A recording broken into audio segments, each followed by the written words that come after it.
Hello friends, मैं हूं Rahul Kumar. As a postal assistant work कर रहा हूं। बहुत सारे लोगों का कमेंट था कि पोस्टल असिस्टेंट के ट्रांसफर पॉलिसी के बारे में बताइए। तो आज की इस वीडियो में आपको पोस्टल असिस्टेंट के ट्रांसफर पॉलिसी के बारे में फुल डिटेल बताएंगे।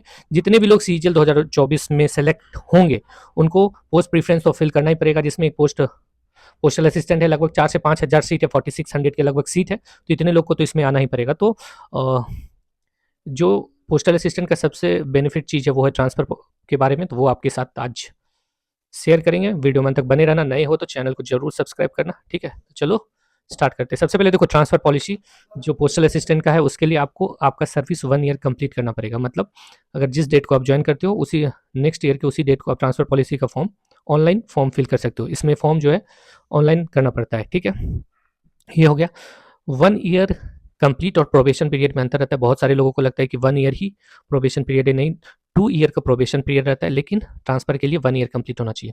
इसमें पीडब्ल्यूडी जो कैंडिडेट है उसके लिए 1 ईयर का कोई क्राइटेरिया नहीं है, वो ज्वाइन करते ही फिल कर सकते हैं। साथ में इलनेस कैटेगरी, एक कैटेगरी वहाँ रखा गया इलनेस, मतलब कोई आपके घर में किसी को भी ऐसा डिजीज है जो टर्मिनल है, जैसे कैंसर हो गया, हार्ट का बहुत बड़ा डिजीज है, तो वो भी फॉर्म फिल कर सकते हैं। लेकिन उसके लिए उसको चीफ मेडिकल ऑफिसर जो आपके नज़दीकी सरकारी अस्पताल के होंगे उसमें वो लिख के देना चाहिए कि हाँ ये डिजीज टर्मिनल है, इसके लिए एक पर्सन को इनके पास चाहिए, ठीक है।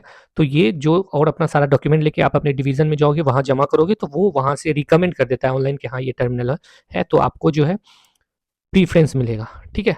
अब देखो, ट्रांसफर का 1 ईयर कंप्लीट होना चाहिए। दूसरा चीज, ट्रांसफर पॉलिसी में प्रीफ्रेंस दिया गया कि प्रीफ्रेंस किसको किसको कैसे मिलेगा। जैसे कंपनसेट ग्राउंड को प्रीफ्रेंस दिया गया। दूसरा है पीडब्ल्यूडी कैंडिडेट, ठीक है। तीसरा है इलनेस कैटेगरी। चौथा है स्पाउस ग्राउंड, फिर जनरल, ठीक है। तो पीड कॉम्पनसेट ग्राउंड अगर आपके फादर मदर डेथ किए हैं उसके अकॉर्डिंग आप ज्वाइन किए हो तो आपको मिलेगा, ठीक है। दूसरा, पीडब्ल्यूडी कैंडिडेट अगर पीडब्ल्यूडी का क्राइटेरिया फुलफिल करके अगर आप ज्वाइन किए हो तो उसके अकॉर्डिंग आपको ट्रांसफर मिलेगा।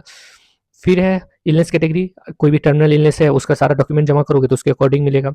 फिर है आपको स्पाउस ग्राउंड, अगर आपकी पत्नी कोई भी सेंट्रल या स्टेट गवर्नमेंट में जॉब करती है तो उसके अकॉर्डिंग आपको ट्रांसफर मिलेगा। फिर लास्ट है नॉर्मल नॉर्मल कैटेगरी। लेकिन हाँ, जो भी कैटेगरी है उसके अकॉर्डिंग ट्रांसफर आपको तभी मिलेगा उस कैटेगरी का वहाँ सीट रहेगा। तो ऐसा नहीं कि पीडब्ल्यूडी कैंडिडेट है आया उसका तुरंत ट्रांसफर हो जाता है, ऐसा नहीं होता।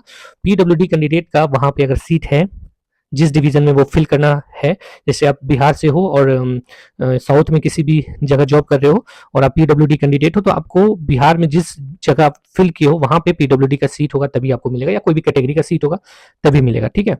इसमें दो तरह का ट्रांसफर होता है, इंटर और इंट्रा। इंटर में स्टेट चेंज होता है, इंट्रा में अपना होम स्टेट में ही एक डिस्ट्रिक्ट से दूसरी डिस्ट्रिक्ट जाया जाता है।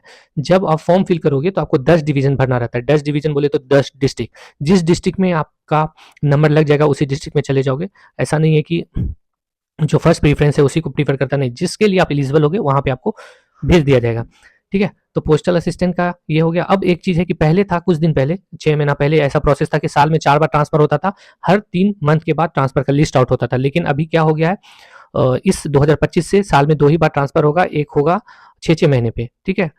एक होगा जून में और एक सितंबर में, ऐसे करके, नहीं सॉरी, एक मार्च में होगा और एक सितंबर में होगा। उसके बाद ट्रांसफर का लिस्ट आउट नहीं होगा, ठीक है। क्योंकि अभी 2024 के दिसंबर में ही ऐसा आउट हुआ है नोटिस कि अब नेक्स्ट ईयर से 2 बार ही साल में होगा, जो कि एक है मार्च में और एक है सितंबर में, ठीक है। तो इस बीच में ही जो सीट रहेगा उसके अकॉर्डिंग आपका ट्रांसफर हो जाएगा। मिनिमम ट्रांसफर होने में तो 2 से 3 साल लग ही जाता है। आप किस स्टेट से बिलोंग करते हो उस पर डिपेंड करता है। अगर बिहार से बिलोंग करते हो, हरियाणा से बिलोंग करते हो तो 4 साल भी लग सकता है आपको ट्रांसफर होने में नॉर्मली। और जैसे यूपी हो गया, दिल्ली हो गया, ये सब जगह से करते हो तो 2 साल, 1 साल, 2 साल, 3 साल, इतने तक में भी आपका ट्रांसफर हो सकता है, ठीक है। क्या ट्रांसफर होता है, तो मेरा खुद, हम मुंबई में जॉब कर रहे थे, अभी मेरा बिहार से थे तो मेरा बिहार में ट्रांसफर हो गया, ठीक है। तो ट्रांसफर होता है। सैलरी सारा कुछ तो आपको पता है, सेंट्रल गवर्नमेंट के अकॉर्डिंग सारा कुछ चलता है। आज सिर्फ हम ट्रांसफर के रिगार्डिंग बताएंगे। नेक्स्ट वीडियो अगर बनाएंगे तो उसमें आपको कि जॉब प्रोफाइल कैसा है, इसका जॉब करना चाहिए कि नहीं करना चाहिए, सीजल 2024 वाले पढ़ने को टाइम मिलता है कि नहीं मिलता, पूरा डिटेल में बताएंगे, ठीक है। तो ये था ट्रांसफर के रिगार्डिंग। अब ट्रांसफर का बेनिफिट देखो, ट्रांसफर का एक और है म्यूचुअल ट्रांसफर। जैसे कोई भी लोग आपको म्यूचुअली मिल जाता है, जैसे कोई बिहार का है, वो बाहर जाना चाहता है और आप आना चाहते हो बिहार में, तो आपको म्यूचुअल अगर ट्रांसफर मिल जाएगा तो उसके लिए भी क्राइटेरिया 1 ईयर, 1 ईयर कंप्लीट जो है किसी भी ट्रांसफर के लिए होना जरूरी है, नॉर्मल केस वाले के लिए। और जो स्पेशल ग्राउंड है उसके लिए ऐसा कुछ नहीं होता। ऑन डिपुटेशन पे भी आप जा सकते हो, इसके लिए कोई क्राइटेरिया नहीं है। ऑन डिपुटेशन मतलब कोई अगर अदर स्टेट में है वो चाहे उनका पहुँच है कहीं पे तो वो रिकमेंडेशन करवा के अपने स्टेट में ऑन डिपुटेशन पे 3 साल के लिए जा सकता है। तुरंत ज्वाइन करने के कुछ दिन बाद भी जा सकता है, स्पेशल ग्राउंड पे भी जा सकता है, ठीक है। तो ये भी प्रोसेस है।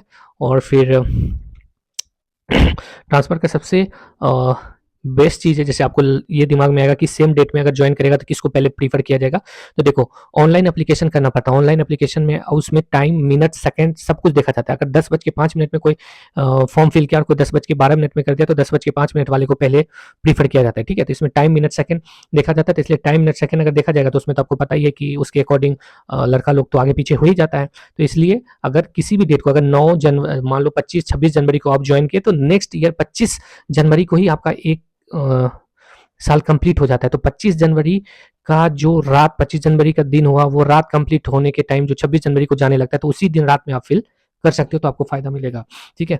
बात रही इसमें कि ट्रांसफर होने के बाद क्या होता है। जैसे आप ट्रांसफर हो जाओगे एक स्टेट से दूसरे स्टेट में, तो जहां आप जाओगे वहां पे आप जूनियर हो जाओगे, ठीक है। और जूनियर मतलब इन द सेंस और कोई भी चीज़ ऐसा नहीं कि आपका सर्विस जो हुआ है सर्विस काउंट नहीं होगा, या फिर जो 10 ईयर पे एमएससीपी लगता है जिसमें इंक्रीमेंट मिलता है वो नहीं मिलेगा, ऐसा नहीं है। जूनियर इन द सेंस की जो एलएसजी प्रमोशन होता है, ठीक है, वहां पे आपका प्रमोशन जिस डेट से आप ज्वाइन करोगे उसके अकॉर्डिंग होगा, ठीक है।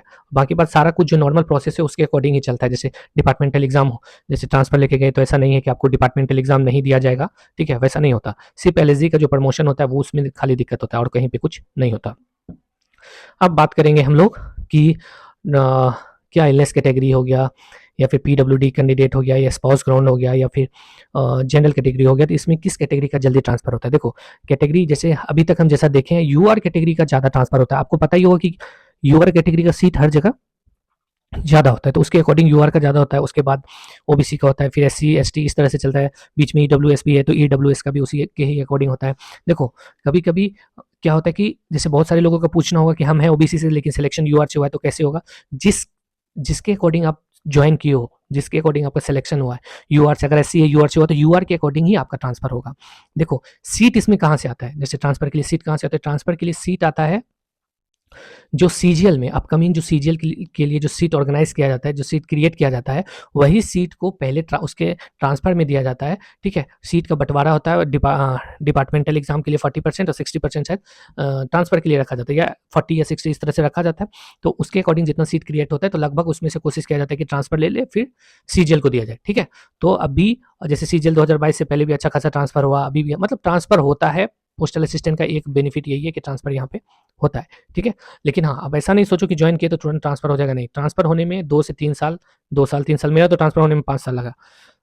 बिहार वाले का तो लगेगा ही, झारखंड, यहाँ हरियाणा वाले का भी अगर अदर स्टेट से हरियाणा जाना चाहोगे तो वहाँ भी लगेगा। नॉर्मली झारखंड ये सब जगह नॉर्मली रहता है। झारखंड, यूपी, एमपी, यहाँ सब के लोगों को देखिए 1 से 2 साल में ट्रांसफर हो गया। सारे लोगों का नहीं, लगभग मेरे साथ जो था 1 से 2 साल में। दिल्ली हो गया, ये सब 1 से 2 साल में ट्रांसफर हो गया।